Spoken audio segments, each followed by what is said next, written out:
اللہ اللہ لا الہ۔ معین الملت والدین عطائے رسول ہند الولی حضرت خواجہ معین الدین چشتی اجمیری رحمت اللہ تعالی علیہ، آپ فرماتے میں حج کے لیے گیا، جب میں منی مزدلفہ عرفات میں گیا تو ایک آدمی کو میں نے لبیک کہتے دیکھا، عقیدہ مسلمان کا کہ میرا رب ایک ہے، میرا رب ایک ہے، میرا رب ایک ہے، میرا مالک ایک ہے، وحدہ لا شریک ایک ہے میرا اللہ۔ فرماتے میں نے اس شخص کو دیکھا لبیک لبیک لبیک پکارتا، وہ آدمی جب لبیک کہتا تو جواب آتا لا لبیک، تو غیر حاضر ہے، وہ پھر کہتا میں حاضر ہوں، پھر آواز آتی تو غیر حاضر ہے۔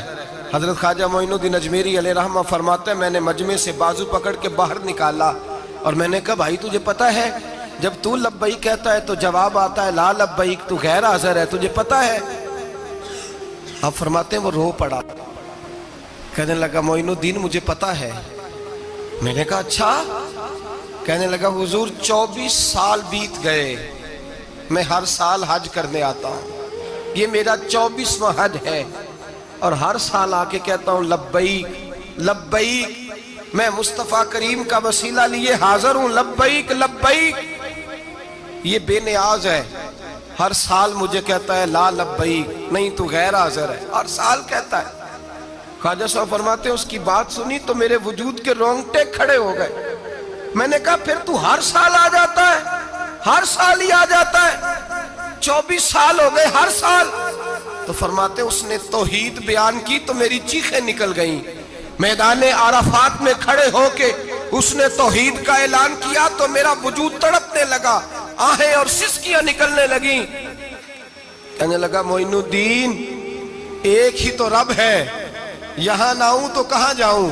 تو کوئی اور رب بتا دے میں وہاں چلا جاتا ہوں، جب ہے ہی ایک آنا ہی اس کے دروازے پہ، رکھے تب بھی ٹھیک ہے، نہ رکھے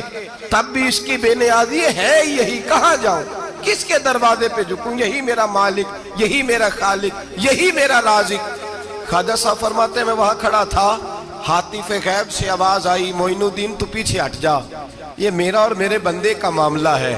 تو اس کے بیچ نہ آ، اگر میں نے ایک دفعہ بھی کہہ دیا کہ تو حاضر ہے تو یہ اگلے سال آئے گا نہیں، مجھے اس کا آنا پسند ہی بڑا ہے، 24 سال ہو گئے، جس کا بھی حج قبول فرمایا ہے اس کی لبیک کی برکت سے قبول فرمایا۔ تو بھائی یاد رکھیں اور سمجھیں،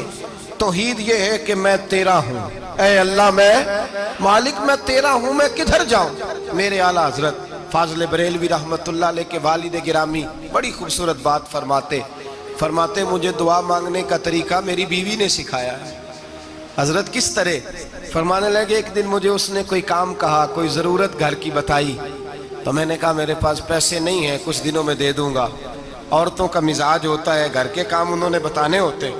پھر 2-4 دن کے بعد کہنے لگی حضرت وہ ایک کام کہا تھا، آپ فرمانے لگے ابھی جیب میں پیسے نہیں ہیں، ذرا آتے ہیں تو کچھ کر دیتا ہوں۔ 2-4 دن کے بعد پھر عرض کرتی ہوں حضور وہ میں نے کچھ گزارش کی تھی، آپ فرماتے ہیں مجھے غصہ آیا، ناراض ہوا، میں نے کہا تو بار بار کہتی رہتی ہے، تجھے بتایا تو ہے، ابھی میرے پاس پیسے نہیں، کہیں سے آتے ہیں تو دے دوں گا۔ فرماتے جب میں نے جھڑکا تو وہ بھلی مانس رو پڑی، اور رو کر کے اس نے لفظ کہے تو مجھے رب کریم کی توحید سکھا گئی اور مجھے اللہ سے مانگنے کا طریقہ بتلا گئی۔ رو کے کہنے لگی حضور آپ ہی تو میرے خامد ہیں، بتائیے آپ سے نہ کہوں تو میں کس سے جا کے کہوں،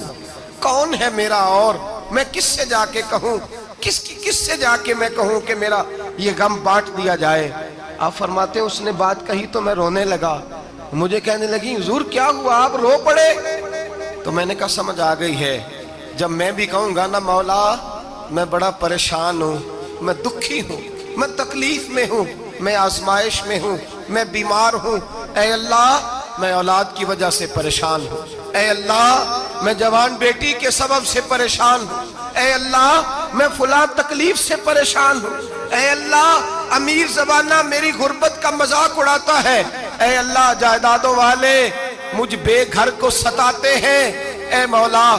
زمانے کی تیز دھوپ آ گئی ہے، تو ہی میرا رب ہے، بتا تجھے نہ کہوں تو کس سے کہوں، تیری بارگاہ میں عرض نہ کروں تو کدھر جاؤں، تیرے حضور ناز نہ ہوں تو کہاں جاؤں۔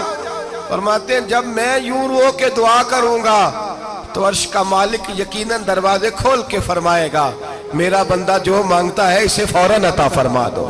جو کہتا ہے اسے دے دو۔ بھائی تو اللہ کی بارگاہ میں جھکے گا، جب تو اللہ کے حضور توحید کا تجھے رزلٹ یہ ملے گا کہ جگہ جگہ جھکنے سے تو بچ جائے۔ دوسرا فائدہ توحید کا یہ ہوتا ہے کہ عالمگیر سوچ پیدا ہوتی ہے۔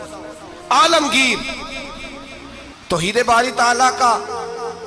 معنی یہ ہے کہ ساری کائنات کو رب نے پیدا فرمایا ہے۔ نبی پاک نے فرمایا الخلق و یال اللہ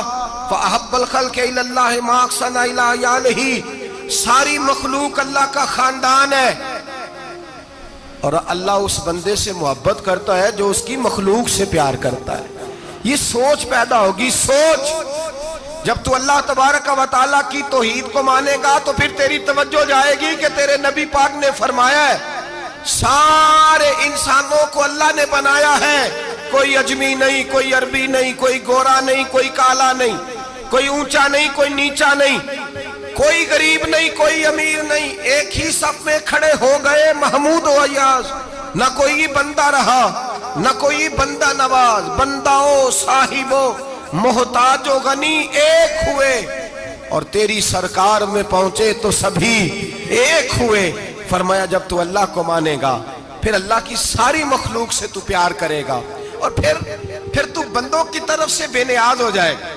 بندے کیا کہتے ہیں، وہ کیا سوچتے ہیں، کوئی تیری تعریف کرے تب بھی پرواہ نہیں، تنقید کرے تب بھی پرواہ نہیں، اس لیے کہ تیری توجہ رب تعالیٰ کی طرف ہو گئی، تو اللہ سے اجر لینا چاہتا ہے۔ اب تو اللہ تبارک و تعالیٰ کی بارگاہ سے اجر لینا چاہتا ہے، اب تیرا سارا خیال رب کریم کی طرف چلا گیا۔ اب تو یہی کہے گا کہ بس میرا رب راضی ہونا چاہیے۔ تو مخلوق سے پیار کرے گا، تو چھوٹے چھوٹے لوگوں سے محبت کرے گا، تو اشک شوئی کرے گا، غریب پروری کرے گا، اس لیے کہ تو سمجھتا ہے ساری مخلوق اللہ تبارک و تعالیٰ کی پیدا کردہ ہے، میں نے پیار کرنا۔